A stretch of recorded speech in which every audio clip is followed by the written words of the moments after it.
변호사님 드라마 보니까 나는 작성할 거 다 작성했고 도장도 찍었어. 당신 도장 찍어서 제출해. 이혼하자. 이런 거 있던데. 그러면 제 도장 막 몰래 써가지고 찍어가지고 내면은 이혼되는 건가요?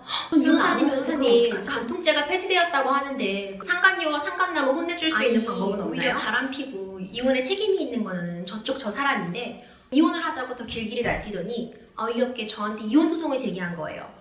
그런데 저 사람이 제기한 이혼 소송에 제가 응해줘야 될까요? 안녕하세요. 당신의 변호사 유어스 법률사무소 임주혜입니다. 오늘은 당신이 변호사가 필요한 순간들이라는 기획연재 시리즈로 돌아왔습니다.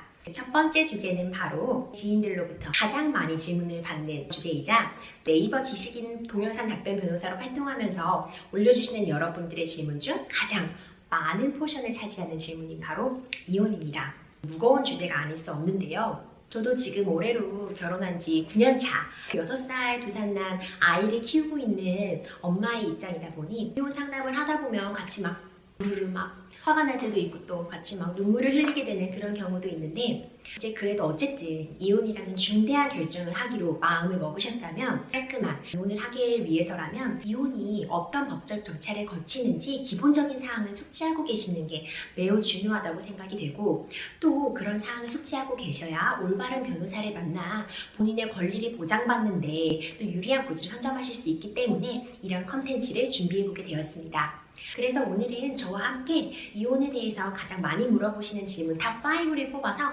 간단하게 살펴보는 그런 시간 가져보도록 하겠습니다. 변호사님 드라마 보니까 나는 서류 다 작성했고 도장도 찍었어. 당신 적을 거 적어가지고 도장 찍어서 제출해. 이혼하자. 이런 거 많이 보이던데 제 도장 몰래 가져가가지고 이혼 서류 찍어가지고 내버리면 이혼되는 거 아닌가요? 이런 거 물어보시는 분들이 의외로 많더라고요. 정답은 뭐다? 절대 안 됩니다. 이혼이 그렇게 쉽게 되면 절대 안 되겠죠. 여기서 뭐 이혼 서류라는 얘기가 나오고 도장이 나오고 이런 이혼은 바로 협의 이혼을 말하는 건데요. 협의 이혼 절차에 대해서 물어보시는 분들이 굉장히 많더라고요. 그래서 이번 기회에 협의 이혼의 절차에 대해서 간단히 짚고 넘어가 보도록 하겠습니다. 먼저 협의 이혼이 있으려면 두 가지에 대한 정확한 합치가 이루어져야지만 법원에서 협의 이혼을 받아줍니다. 바로 이혼 의사에 대한 합치와 자녀가 있다면 친권 양육권자에 대한 협의가 이루어져야 하는데요. 그러면 바로 협의 이혼 의사 확인 신청서를 작성하셔야 됩니다. 그게 바로 이혼 서류가 되겠죠. 그럼 이제 이 협의 이혼 의사 확인 신청서를 작성하시고 혼인관계증명서, 가족관계증명서, 주민등록등본, 그리고 친권 양육권자 협의서를 작성하셔가지고 양 당사자, 남편과 부인이 직접 판사님 앞에 신분증과 도장을 들고 찾아가셔야 합니다. 그래서 직접 신청서를 제출하셔야지만 확인을 받으실 수 있습니다. 직접 가셔야 되는 이유가 뭐냐? 바로 협의 이혼은 대리가 불가능하기 때문입니다. 재판상 이혼의 경우에는 변호사 대리가 가능하기 때문에 변호사끼리 가가지고 직접 이혼 소송을 진행할 수 있는데 협의 이혼은 본인이 직접 방문하셔야 돼요. 그러니까 몰래 도장 가져가가지고 제출한다고 이혼이 안 된다는 거 확실히 아셨죠?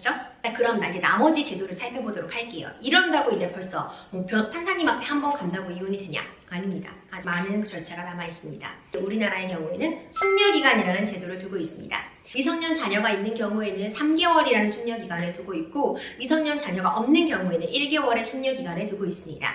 미성년 자녀가 있는 경우에는 3개월이 지난 날 한 번, 그리고 한 달 더 이후 4개월이 지난 날 한 번, 또 한 번 날짜를 잡아주는데 그럼 이제 그날 가셔가지고 협의 이혼 의사 확인서를 받아오실 수 있습니다. 다시 이제 그날 가서 숙려기간이 지났어도 내가 이제 아직도 협의 이혼 의사가 있으면 확인을 받고 그제서야 확인서를 받아오실 수 있는 거죠.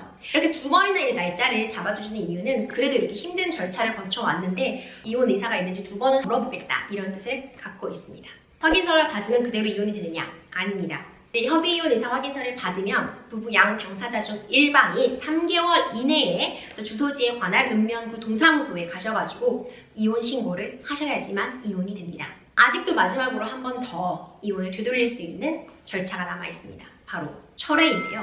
일방 당사자가 이혼 신고를 하기 전에는 철회가 가능합니다. 변호사님 간통죄가 폐지되었다고 하는데 그럼 저 상간녀와 상간남을 혼내줄 수 있는 방법은 없나요? 이런 거 물어보시는 분 굉장히 많은데요. 정답은 혼내줄 수 있습니다. 2015년도 2월에 간통죄가 폐지되었습니다. 간통죄 폐지 형벌법규가 폐지된 것일 뿐이지 우리에게는 민사소송이 남아 있습니다. 물론 가장 나에게 상처를 준 그 1차적인 가해자인 배우자를 먼저 콱, 이것도 중요하지만 상간녀와 상간남에게도 뭔가 그에 마땅한 죄를 묻고 싶은 게 당연히 사람의 마음 아니겠습니까? 그럼 어떻게 할 수 있는가?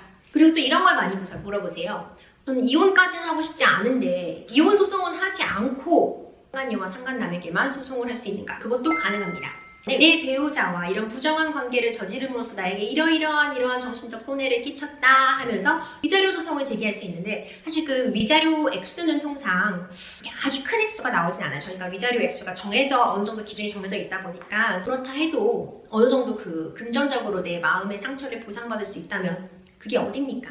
이제 거기서 더 한 걸음 나아가 가압류가 가능합니다.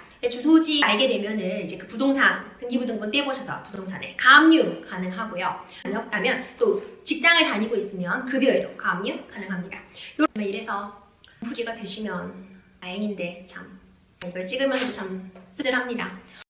이혼을 하기로 했어요. 이혼하려고 합니다. 근데 이제 재산 분할 받아야 되는데 저는 남편이 부인이 예금은 얼마 갖고 있는지 재산 얼마가 있는지 아무것도 몰라요. 제가 어떻게 찾아내야 되나요? 찾아낼 수 있는 방법이 있을까요? 정답은 있습니다. 바로 금융거래 내역 조회가 가능하거든요. 좀 단서가 붙기는 합니다. 통장에 한번 꽂혔다 나간 돈은 통장 거래 내역 뽑아보면은 다 나오게 되어 있어요. 하지만 한 5년이나 10년이나 그 이전에 한번 1억이 들어왔다가 어디론가 인출돼 나갔다. 근데 그 1억은 현재 지금 찾을 수가 없는 거죠. 그럼 이제 우리는 일단 그걸 재산 분할을 받으려는 입장에서는 그 1억을 포함해서 재산 분할을 신청을 하지만 이제 재판부에서는 현재 그 1억을 갖고 있는지 확인할 길이 없다고 해서 반복해서 제외를 하고 있는 실정입니다. 하지만 현재 보유하고 있는 금융재산의 경우에는 그 금융거래 내역이 다 포함이 되기 때문에 찾아내는 것은 어렵지 않아요. 다 찾아낼 수 있습니다. 그렇기 때문에 어떻게 보면 미리미리 막 빼돌리는 사람이 유리한 것 같은 그런 안타까운 결과가 아닐 수 없는데, 어쨌든 금융거래 내역 조회가 가능하기 때문에 지금 제가 당장 통장 이런 거 갖고 있지 않다고 해서 걱정하실 건 없어요. 변호사님, 아니 오히려 바람피고 이혼에 책임이 있는 거는 저 사람인데 어이없게 저한테 이혼 소송을 제기한 거예요. 근데 이혼을 안 해주려고 했는데 정말 더럽고 치사해서 그냥 이혼해주려고요. 그런데 저 사람이 제기한 이혼 소송에 제가 응해줘야 될까요? 이런 질문 해오시는 분들이 있더라고요. 답은 뭐다? 아닙니다. 이럴 땐 역공해야죠. 반소 가야 되는 겁니다. 우리나라의 경우에는 책임 있는 배우자가 이혼을 청구하지 못한다고 되어 있습니다. 홍상수 감독 케이스라고 하면 많은 분들이 좀 이해가 쉬우실 것 같은데, 유책 배우자는 이혼을 청구하지 못한다고 이해하시면 됩니다. 그럼 이제 우리 사안으로 돌아가서, 아니 유책 배우자가 적반하장으로 이혼 소송을 제기한 상황인데 이혼해주겠다 싶으면은 근데 네 소송이 아니라 내가 이혼 소송을 제기할 거야. 그리고 위자료도 내가 받아야 돼. 이런 식으로 제기하시면 됩니다. 그러면 판결이 어떻게 나오냐?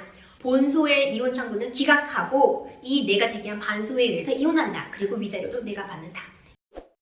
정말 많이 물어보시는 질문인데, 저 이제 이혼 상담하러 한번 찾아뵙고 싶어요. 뭘 준비해가면 될까요? 뭐 하면 될까요? 상담을 받으러 오시기 전에 최대한 카톡 자료라든가 아니면은 뭐 외도가 주된 원인이 되신다면 그런 외도를 인정하는 그런 녹취, 사진 증거 이런 것들을 최대한 많이 모아오시는 게 좋고, 그 기간이 길수록 또 상대방에게 유리한 증거가 되기 때문에 그런 증거를 착실히 모아오시는 게 좋고, 뭐 부양 의무를 저버렸다거나 뭐 그런 증거들, 뭐 통장의 양육비나 이런 거 전혀 지급하지 않아서 본인이 다 그런 자식이나 생활비를 자기가 벌어서 일방이 지출하고 있다는 걸 증빙할 수 있을 만한 내역들, 뭐 집에 들어오지 않았다, 오랜 기간 들어오지 않았다는 걸 증빙할 만한 것들, 자료들을 좀 준비해 놓으시는 거, 그런 게 좋을 것 같은데 참 씁쓸해요. 이런 걸 준비해 두시는 게 좋다고 말하는 것도, 어쨌든 깨끗한 이별을 위해서, 그리고 또 깨끗한 정리를 위해서 작은 도움이라도 필요한 분들이 계시다면 이걸 보시고 조금이라도 도움을 받아서